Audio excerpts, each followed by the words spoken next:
Good morning. Today is Wednesday, September 16th.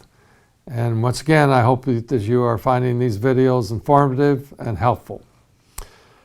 This week, I probably don't even have to say it, but this week we reinstated the face-to-face teaching and learning environment where our students and teachers are together in the classroom.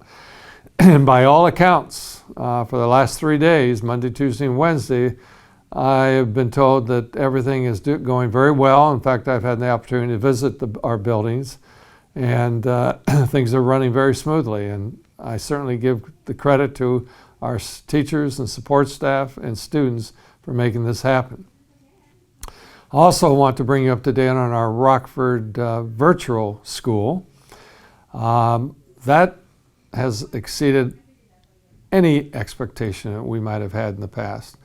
Our Rockford Virtual School has over 980 students currently attending the program, and it makes Rockford Virtual School our second largest building in the district when compared to the 1012 high school building. I do want to thank our parents, our teachers, support staff, administration, and our students for the successful implementation of the 2020-21 school year.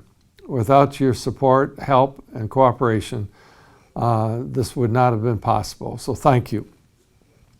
You know, as this pandemic continues, and it will continue until we have a vaccine, we're going to have these challenges. We are going to continue as a public school district, Rockford Public Schools, to put safety as one of our top priorities. And that includes wearing masks, our employees and our students. I still get some pushback on that from some people, but I want to make it clear that the research is comprehensive, and it states that masks protect people 70% of the time. And quite frankly, 70% is a heck of a lot better than zero.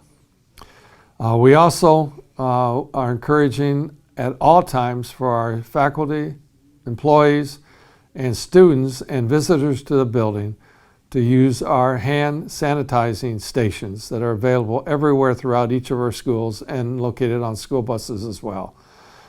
Obviously, the research has shown that mask wearing and washing hands is very effective in controlling the pandemic. Also, we're doing the best we can when it comes to social distancing as well. You might have noticed in the two middle schools, the freshman center and the high school, we have large tents set up outside to provide outside instruction for our choir program and for our instrumental music programs. Parents, I'm asking you every morning to assess your child or children's health, just to make sure that they look as healthy as possible before you send them to school. This will help us to continue to control any type of spread of any type of infectious disease, so that it is a requirement of our employees, of our staff, to complete a brief survey every morning and send it in to the central office, verifying that they are healthy to come to work. Rockford Public Schools has been working continuously with the Kent County Health Department to, number one, develop a protocol for dealing with positive cases. And there, quite frankly, is no strict protocol to follow when it comes to whether schools stay open or not. But the Kent County Health Department has been working with, for example, our principals and our administrators and our district nurse, whose name is Kelly Thieker, and she's just been doing an outstanding job with working as a liaison between the school district and the Kent County Health Department. But there have been, and there will be positive cases. But in every case we've evaluated, we have found that the people involved have not had any contact with students and or the staff members. And if there is any type of suspicion, those people have been quarantined. But it will happen. There will be cases, and we are dealing with them in a very positive, proactive way. I also want to let you know that it's very possible that if we have to sequester staff and our students, that's possible that those people would be sequestered or quarantined for 10 school days and or 14 days, 2 weeks, and so forth. That's just the way it has to be. That's what the rules and regulations are. But there's so many variables involved. It's just not a fact that we announce that a person has been quarantined. This person could have been quarantined and have no contact with staff and or students. And that's certainly different than with a student having COVID and in fact having active participation with staff and or students.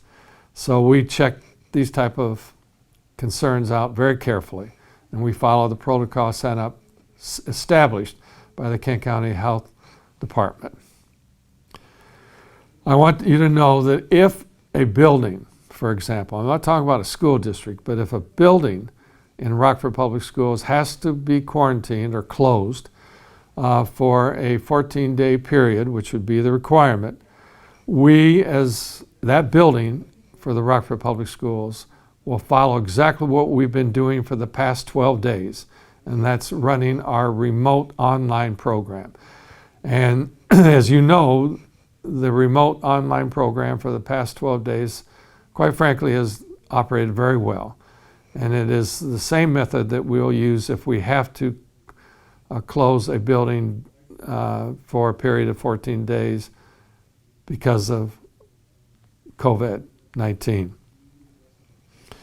But I also want you to know that if that ever happens where a building has to be closed during this school year, the Rockford Virtual, for those students who are enrolled, the 980 plus students, will continue as scheduled. I want to also let you know and reinforce this statement that every day we are using our 360 Clorox machines in every building, spraying the classrooms down, the hallways, all parts of the building to sanitize them. We are also doing the same with the Clorox machines on our school buses. So we're doing everything possible to make sure that the environment the students and staff participate in are sanitized. Buses, classrooms, hallways, etc. I want to bring to your attention an issue that not only Rockford, but every school district in the state of Michigan, and probably in most districts across the country, is the lack of additional bus drivers, in particular, that we rely upon to transport our students from home to school and from school back to home. Just a matter of fact that not that many people today apparently want to drive bus. And so therefore, we have a limited number of substitutes that can participate in driving a bus if one of our drivers becomes ill. And so therefore, we're challenged by this. And we'll continue to encourage and advertise for bus drivers. If you know of people who might be interested, please have them contact our personnel department and indicate that they have an interest. We certainly would welcome additional bus drivers.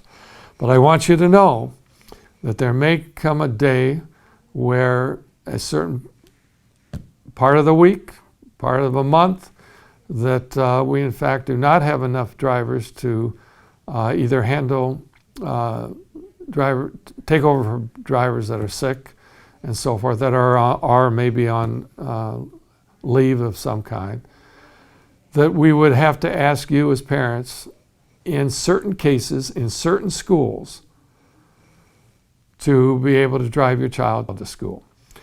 And so what we will follow through if we have to do that in certain cases, certain situations, is secondary student parents will be notified before 5:30 in the morning if we in fact need you to drive your child to school.